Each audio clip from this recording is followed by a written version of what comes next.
البدع والأهواء، أهل البدع العقائدية وأهل البدع السياسية. نقول بيننا وبينكم السلف، بيننا وبينكم الكتب، كان فيقول البدع بيننا وبينكم. Bismillahirrahmanirrahim. Qala al-Imam an-Nawawi rahimahullah, al-hadits at-tasi'a asyar, hadis yang ke-19, wa anhu, yaitu dari Jabir radhiyallahu anhu qala Rasulullah SAW, ma min muslimin yaghrisu gharsan, tidaklah ada seorang muslim yang menanam suatu tanaman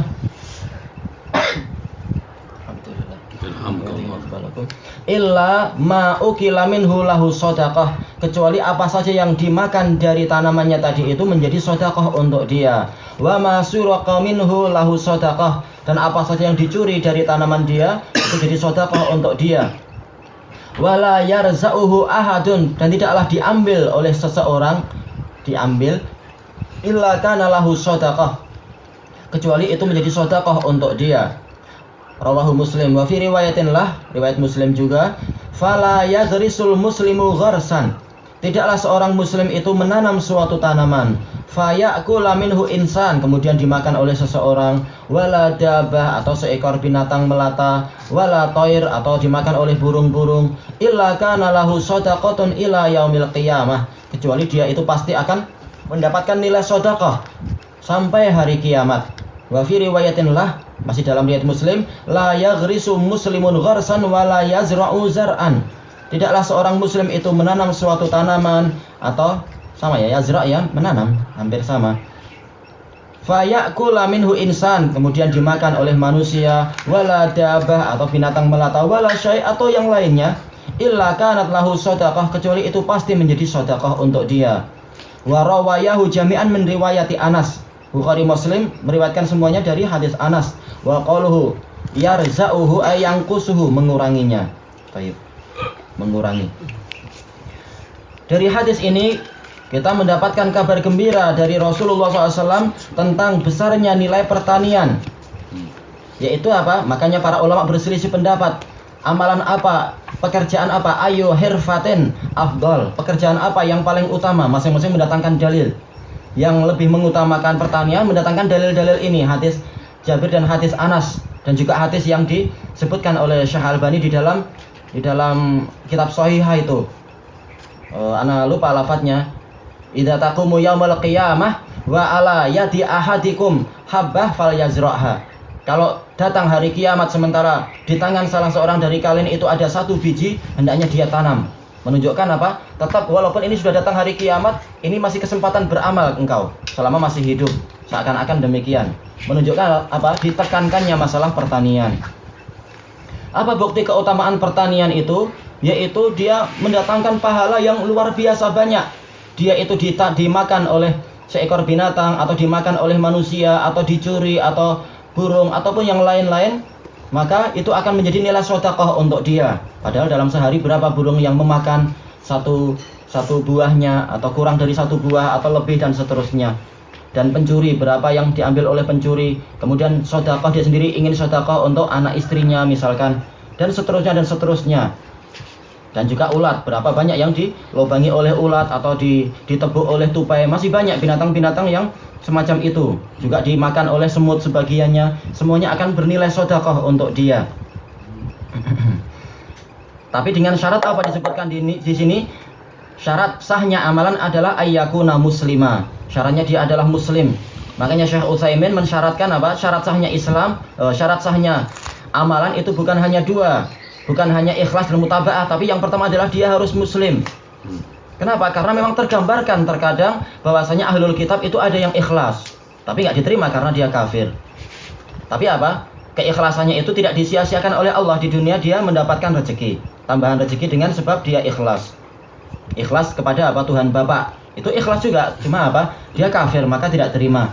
Maka ini adalah syarat yang kuat sekali. Walaupun untuk yang mengatakan syarat sahnya amal hanya dua, ini juga boleh dibawa ke situ sebenarnya. Karena yang namanya ikhlas, jelas kalau syirik kecil aja harus selamat, apalagi syirik besar. Cuma dengan lebih teliti, ini memang lebih enak kita dalam memahami.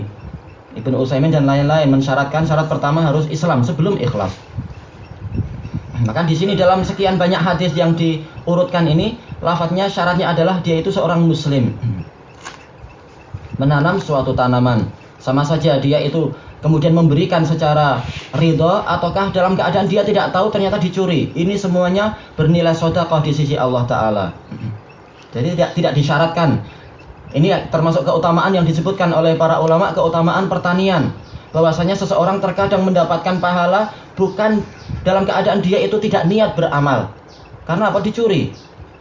Hanya saja para ulama yang lain mengatakan niat amal itu amalan yang dia itu ikhtiari, memang dia niat. Memang dia itu berusaha beramal, maka syaratnya memang harus ada niat.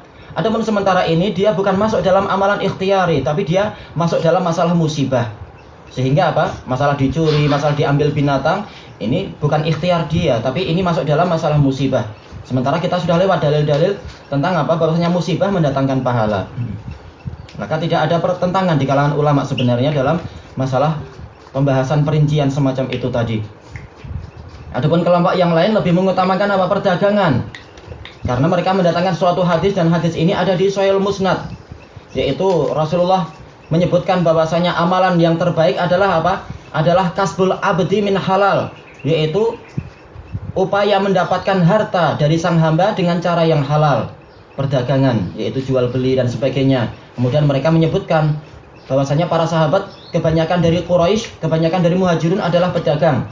Sementara jelas Muhajirun lebih utama dari Ansor. Adapun Ansor kebanyakan mereka adalah petani memang. Adapun sebagian yang lain mengatakan yang paling utama adalah yang Allah pilihkan untuk Rasulnya, yaitu apa? Rezekinya adalah dari jihad fisabilillah. Sebagaimana dalam hadis Abdullah bin Umar yang diriwayatkan oleh Imam Abu Dawud dan syekhnya, yaitu siapa? Imam Ahmad. Rasulullah mengatakan waju'ila rizqi tahta dhilli rumhi. Dijadikan rizkiku itu di bawah naungan tombakku. Nah, ketika Allah meridhoi rizki Rasulullah itu dari sisi jihad, maka kita yakin inilah yang terbaik. Dari masalah apa? Masalah cara mencari harta yang paling baik. Baik, walaupun tentunya kalau kita niatkan adalah untuk dunia, maka akhirannya tentunya berkurang. Makanya Rasulullah telah mengatakan, dan nanti insya Allah kita lewati hadis-hadis di Sahih Muslim itu di dalam kitab ini, Kitabul Jihad. Barang siapa dia itu pulang membawa ghanimah, maka berarti telah disegerakan untuk dia 2/3 pahalanya. Nah, yang tersisa di akhirat sepertiga pun sudah bagus. Tapi bukan berarti orangnya tercela. Ini amalan yang halal di dunia. Kalau dia mengambil ghanimah. Tayyib. Dan di dalam syarah terhadap hadis-hadis ini, baik dia itu hadis Anas maupun hadis Jabir radhiyallahu anhu, para ulama membahas sekian banyak masalah apa? Masalah pertanian. Menunjukkan apa? Bahwasanya apapun yang ditanam oleh seseorang pada asalnya itu adalah milik dia. Buktinya apa? Ketika dicuri, sedekahnya untuk dia, bukan untuk pemilik tanah. Maka pada asalnya memang tanaman itu adalah milik dia dan buah-buahnya juga milik dia karena itu hasil kerja dia. Hanya saja dalil-dalil yang lain menunjukkan apa? Kalau dia menanam di yang bukan tanahnya, sementara pemiliknya itu tidak ridho, maka dia harus membawa pulang itu pokoknya itu. Seperti yang disebutkan di dalam apa? Di dalam Sunanus Sughra Al-Baihaqi, pembahasan itu. Bawa balik, kalau tuan tanahnya nggak ridho, bawa balik itu. Dicabut pokoknya kalau mampu. Itu ketika membahas masalah pokok kurma, itu berat sekali.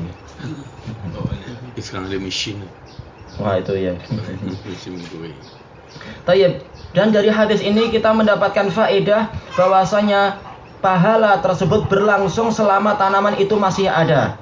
Makanya ini disebutkan apa? Sampai hari kiamat. Karena boleh jadi tanaman dia ini tidak hanya berhenti sampai dia mati, tapi apa? Dia punya biji-bijian sebagiannya ditebarkan oleh burung, kemudian tumbuh lagi sampai belum jadi sampai hari kiamat memang.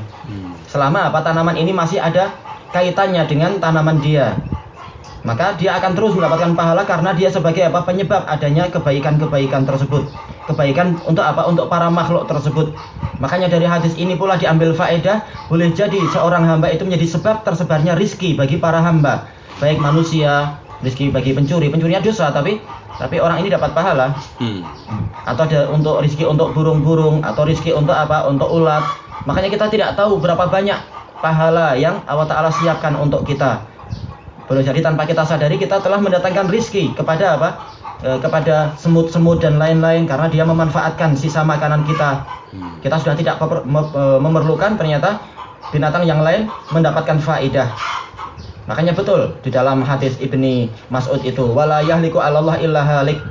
Setelah timbangan kebaikan ditimbang dengan kejelekan, ternyata kejelekannya masih lebih jelek, maka masih lebih banyak menunjukkan memang orang ini yang jelek. Padahal kesempatan pahala sudah luar biasa banyak, kok masih masih kalah dibandingkan dengan kejelekan. Berarti memang dia yang sangat jelek orangnya ini. Dia sendiri yang memang membinasakan dirinya sendiri. Tayyib ilahuna wallahu a'lam.